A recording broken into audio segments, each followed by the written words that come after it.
बच्चों, आइए अब व्याख्या के अगले पड़ाव पर आते हैं और आगे की व्याख्या शुरू करते हैं। मैं सोचती मेरा स्वामी मेरे साथ नहीं है तो क्या मैं कहीं घूम फिर भी नहीं सकती?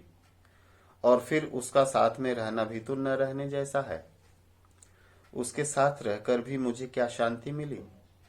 उसके होते हुए भी पाड़े के लोगों की क्या क्या बातें मैंने नहीं सुनी। यहाँ पाड़े का मतलब है मोहल्ला, कि मतलब कि उसके रहते हुए भी मैंने मोहल्ले के लोगों की क्या क्या बातें मैंने नहीं सुनी। जब उसी ने उन बातों को लेकर कभी कुछ नहीं कहा तो मैं आंख मुंह बंद किए चुप न रह जाती तो क्या करती? जब मेरे स्वामी के सामने वहां के लोगों के मुंह बंद नहीं होते थे तो यहां तो बच्चों को लेकर मैं अकेली थी।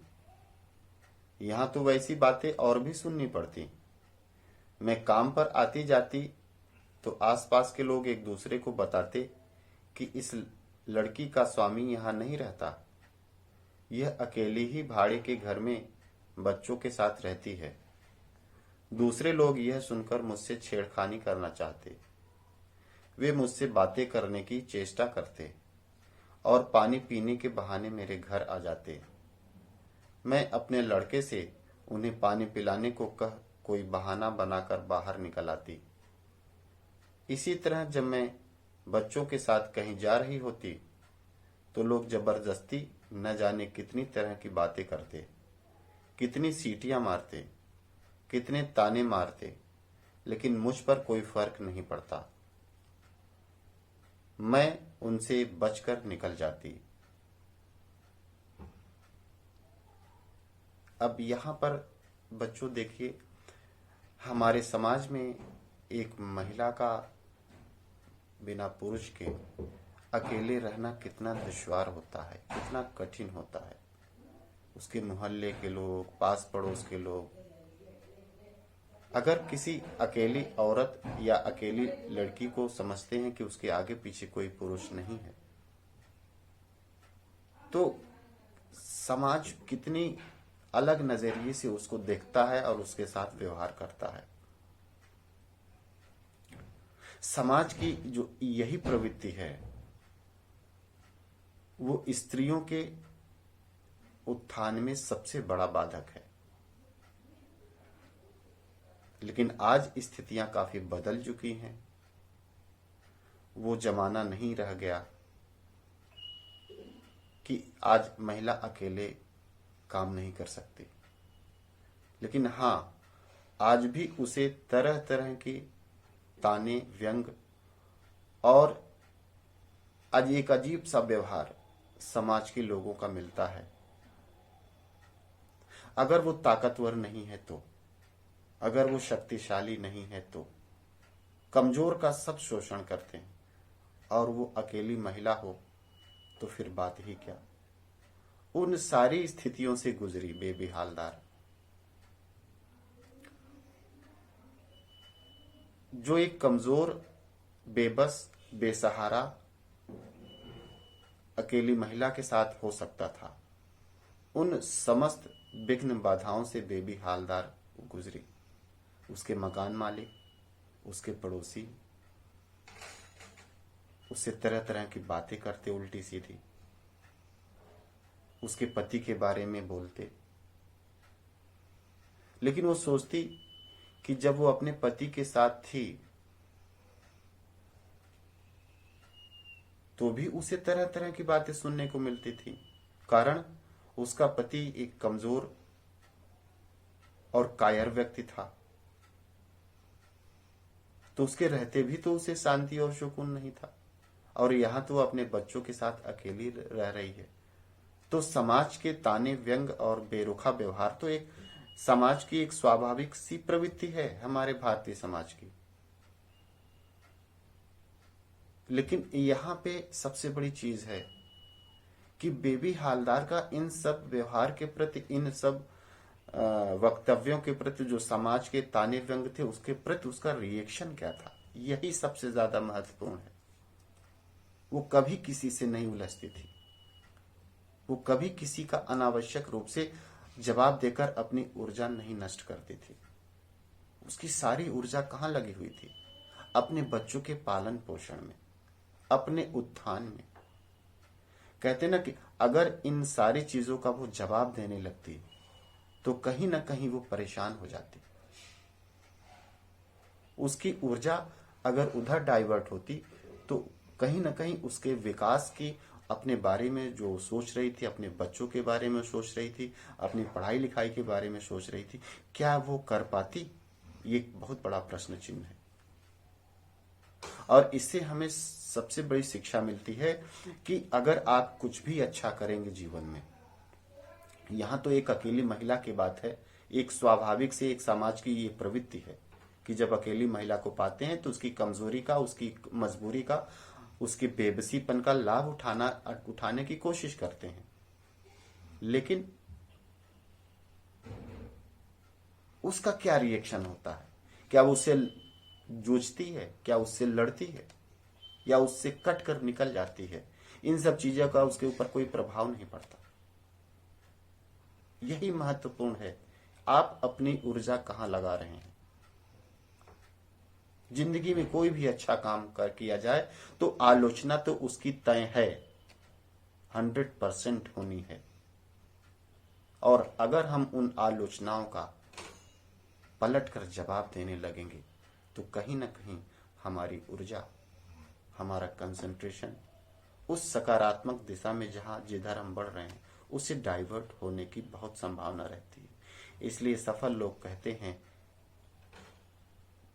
कि आपको जो भी करना है, बिना दुनिया के किसी भी वक्तव्य का जवाब दिए, अनसुना करके वो आप अपना काम अनसुना करके एक तरह से बहरे बन के आप करते रहिए। और जब आप सफल हो जाएंगे तो यही तरह तरह के ताने व्यंग कसने वाले लोग आपके सामने झुककर सलाम करेंगे और आपको सफलता की बधाई देंगे।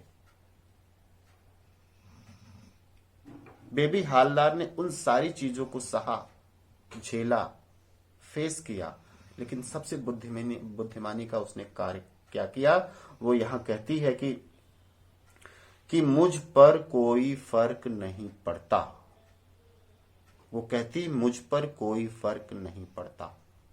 वो जिस दिशा में आगे बढ़ रही है वह उसी दिशा में बढ़ती रहती। अगर फर्क पड़ता तो वो विचलित हो जाती, चिंतित हो जाती, डर जाती और डर कर पता नहीं क्या कर सकती थी। इसलिए सफलता का एक बहुत बड़ा कारण बेबी हालदार के इस जीवन संघर्ष से निकल कर आता है कि हम कुछ भी अच्छा करते हैं तो हमारे सामने ढेर सारे विघ्न बाधाएं आती हैं, ढेर सारे लोग आलोचना प्रत्यालोचना करते हैं। हमें उन सारी आलोचनाओं प्रत्यालोचनाओं का कभी भी मुड़कर जवाब नहीं देना चाहिए जब तक कि आप उस क्षेत्र में सफल ना हो जाएं। उसके बाद सारी चीजें अपने आप खत्म हो जाती हैं। आपको किसी चीज की जवाब देने की जरूरत ही नहीं पड़ेगी। आप अपना 100% आप वहां लगाइए जहां से आपको सकारात्मक परिणाम मिलने की उम्मीद है। ये एक बहुत रहस्यमयी और सफलता का एक सक्सेस मंत्र ये निकलकर बेबी हालदार के जीवन संघर्ष से निकलकर आता है। आइए आगे बढ़ते हैं। तो इस तरह से मेरे ऊपर कोई फर्क नहीं पड़ता, मैं उनसे बचकर निकल जाती। तातुस के यहां जब पहुंचती और वह बताते कि उनके किसी बंधु ने उनसे फिर मेरे पढ़ाई लिखाई के बारे में पूछा है तो मैं खुशी से मैं वह सब भूल जाती जो मेरे साथ रास्ते में घटता। देखिए, ये सकारात्मक कार्यों का एक सबसे बड़ा प्रसाद होता है कि आप विघ्न बाधाओं के, परेशानियों के कष्ट को भूल जाते हैं। यही कर्म के फल का, कर्म का आनंद होता है। कर्म का आनंद कर्म के फल से बढ़कर होता है, क्योंकि कर्म के फल का आनंद तो केवल एक कुछ समय तक रहता है, लेकिन कर्म का जो फल होता है, कर्म का जो आनंद होता है, वो एक लंबे समय तक, एक लंबे दौर तक स्थायी रूप से बना रहता है। तो ऐसी स्थिति में आप क्या चाहते हैं, किस आनंद को पाना चाहते हैं? तो कहते हैं कि अगर कोई काम अगर करते हैं, उस कार्य में आपको अगर आनंद मिलने लगा तो वही कर्म का आनंद है, और यही कर्म का आनंद ही मूल आनंद है। तो सकारात्मक रूप से जब फल मिलेगा तो कई गुना वो आनंद बढ़कर रहेगा। इसलिए यहाँ पर जो बात आती है वो ये कि बेबी हालदार उसी कर्म के आनंद में डूबी हुई है। जब वो इन सारे तानों, व्यंग और छेड़खानी से बचकर तातुस के यहाँ पहुंचती, और जब उसे पढ़ाई लिखाई की बात होती, जीवन की अच्छी अच्छी सकारात्मक बातें होती, तो उन सारे तानों को, व्यंगों को, उन सारी आलोचनाओं, प्रत्यालोचनाओं को भूल जाती और कर्म के आनंद से भरकर वो अपना कर्तव्य करने लगती। तातुस के कुछ बंधु कोलकाता और दिल्ली में थे, जिन्हें वह मेरे पढ़ने लिखने के बारे में बताते रहते। वे लोग भी चिट्ठियां लिखकर या फोन पर तातुस से मेरे संबंध में जब तब पूछते रहते। अब बेबी हालदार की बात केवल यहीं तक नहीं रही, बल्कि तातुस के जो दोस्त थे, जो रिश्तेदार थे, वो लोग भी तातुस के बेबी हालदार के लेखन के बारे में पूछते, क्योंकि तातुस बेबी हालदार की लेखन कला के बारे में लोगों से बात करते, और उसकी लेखन कला को देखकर लोग दांतों तले उंगली दबाते और सब उसकी सराहना करते, सब उसकी प्रशंसा करते। समाज में अगर 4 लोग बुरे हैं तो 10 लोग अच्छे भी मिलते हैं। ये बुरे और अच्छे लोगों का मिश्रण है। समाज में सब बुरे नहीं हो सकते। इसी समाज में कितनी आलोचनाओं, प्रत्यालोचनाएं मिलती हैं, तो इसी समाज में बेबी हालदार को कितनी प्रशंसा मिल रही है, कितने लोग उसको प्रोत्साहित कर रहे हैं। वो पढ़ी लिखी नहीं है, फिर भी उसको लिखने पढ़ने के लिए प्रोत्साहित कर रहे हैं। आपका ध्यान किधर है, सकारात्मक पक्ष की ओर या नकारात्मक पक्ष की ओर? अगर आपका ध्यान जीवन के, समाज के उन सकारात्मक पक्ष की तरफ है, सकारात्मक लोगों की तरफ है, तो वही आपके जीवन में मुख्य होगा, प्रधान होगा, और वैसा ही घटनाएं आपके जीवन में घटती चली जाएंगी। तो बेबी हालदार के जीवन में भी चूंकि उसका जो सारा कंसंट्रेशन है, सारा ध्यान जीवन की सकारात्मक पक्ष की तरफ है, सकारात्मक लोगों की तरफ है, सकारात्मक कर्म की तरफ है, इसलिए उसके जीवन में सकारात्मक चीजें घटती चली जा रही हैं। लेकिन जो नकारात्मक घट भी रहा है, वो कहती कि उसकी तरफ उसका ध्यान ही नहीं है, वो इन सब चीजों की ओर केयर ही नहीं करती। एक दिन मैं घर में बैठी अपने बच्चों से बातें कर रही थी कि तभी मकान मालिक का बड़ा लड़का आकर दरवाजे पर खड़ा हो गया। मैंने उससे बैठने को कहा, बस वह बैठा तो उठने का नाम ही न ले। उसने बातें चालू की तो लगा कि वे कभी खत्म ही नहीं होंगी। उसकी बातें ऐसी थी कि जवाब देने में मुझे शर्म आ रही थी। मैं उससे वहां चले जाने को भी नहीं कह पा रही थी और स्वयं भी बाहर नहीं जा सकती थी, क्योंकि वह दरवाजे पर ऐसे बैठा था कि उसकी बगल से निकलना मुश्किल था। मैं समझ रही थी कि वह क्या कहना चाह रहा है। ऐसे में उसकी बातों को मैं अनसुना न करती तो क्या करती। मैंने सोचा अब मेरा भला इसी में है कि इस घर को जल्दी से जल्दी छोड़ दूं। उसकी बातों से यह साफ हो गया था कि यदि मैं उसके कहने पर चलूंगी तभी उस घर में रह सकूंगी, नहीं तो नहीं। मैंने सोचा यह क्या इतना सहज है?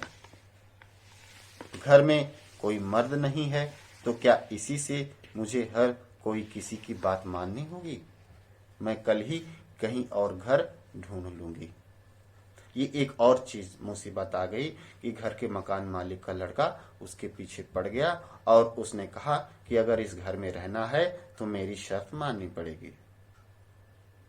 वो उसकी मजबूरी का फायदा उठाना चाहता था, उसकी कमजोरी का फायदा उठाना चाहता था, उसके अकेलेपन का फायदा उठाना चाहता था। लेकिन बेबी हालदार अंदर अंदर से बहुत मजबूत थी।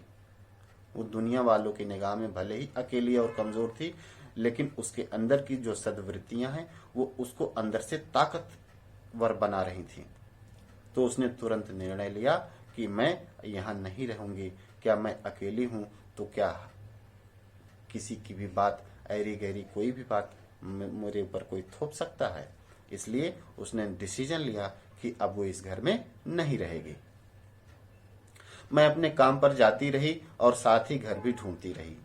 एक दिन काम से मैं घर लौटी तो देखा कि मेरे बच्चे रोते रोते दौड़ते चले आ रहे हैं। मेरे पास आ वे बोले, मम्मी मम्मी जल्दी चलो, हमारा घर उन्होंने तोड़ दिया। बच्चों की बात से मैं चौंक पड़ी कि यह क्या हो गया। मैंने कहा चलो चलकर देखती हूँ। वहां पहुंचकर देखा कि सचमुच ही घर का सारा सामान बाहर बिखरा पड़ा है। वह सब देखकर मैं सिर पकड़कर बैठ गई और सोचने लगी कि बच्चों को लेकर अब मैं कहाँ जाऊं। इतनी जल्दी दूसरा घर भी कहाँ मिलेगा। बच्चों को अपने पास बिठाए मैं रोने लगी। अब एक बहुत बड़ी मुसीबत आई, लेकिन कहते हैं ना कि हर मुसीबत, हर संकट एक बहुत बड़ा अवसर देती है इंसान को, बहुत बड़ा अवसर देती है, बशर्ते कि उसके अंदर रास्ते ढूंढने की, सकारात्मक दृष्टि से उस संकट में अपना विवेक और साहस न खोकर अगर उसका सामना किया जाए तो वही संकट जीवन का सबसे बड़ा संबल बन जाता है, जीवन का सबसे बड़ा अवसर बन जाता है। अब यहाँ पे बेबी हालदार के साथ यही हुआ कि एक दिन वो घर आई तो देखती है कि उसका मकान टूटा पड़ा है, बच्चे बिलख कर रो रहे हैं। अब उसके तो होशो हवास खत्म। अचानक से वो कैसे कहां जाए खुले आसमान के नीचे बच्चों के साथ। ऐसी स्थिति में देखिए आगे क्या होता है। वह रोने लगी। उन्होंने सिर्फ मेरा घर ही नहीं तोड़ा था, आसपास के जो और घर थे उन्हें भी तोड़ डाला था। लेकिन उन घरों में कोई न कोई मर्द, बड़ा लड़का, स्वामी जरूर था, जबकि मेरे यहाँ होते हुए भी कोई नहीं था। यहाँ पर बात यह है कि मेरे यहाँ होते हुए भी कोई नहीं था। इसका मतलब है कि वो उसके भाई, सगे भाई उसी मोहल्ले में इर्द गिर्द रहते थे, लेकिन कोई भी मुसीबत में उसके साथ नहीं था। ये जीवन की एक कड़वी सच्चाई है बच्चों, कि जब इंसान को ईश्वर कुछ बड़ा देना चाहता है तो उतनी ही मात्रा में मुसीबत भी डालता है, उतनी ही मात्रा में वही मुसीबतें उसको अंदर से ताकतवर बनाती हैं, और इंसान अंदर से ताकतवर बनता है तो बड़ा इंसान बनता है। जिसके अंदर मुसीबतों को झेलने की जितनी जबरदस्त ताकत होगी वह उतना ही बड़ा इंसान, ताकतवर इंसान बनेगा। यहां पर ऐसे समय नाते रिश्तों का भी बहुत बड़ी परीक्षा हो जाती है। बेबी हालदार के इर्द गिर्द उसके रिश्तेदार थे, उसके भाई थे, सगे भाई थे, लेकिन ऐसी मुसीबत में कोई नहीं आया। इसलिए यहां कहा गया है कि वह अपनों के होते हुए भी यहां पर अकेली थी, कोई मर्द नहीं था।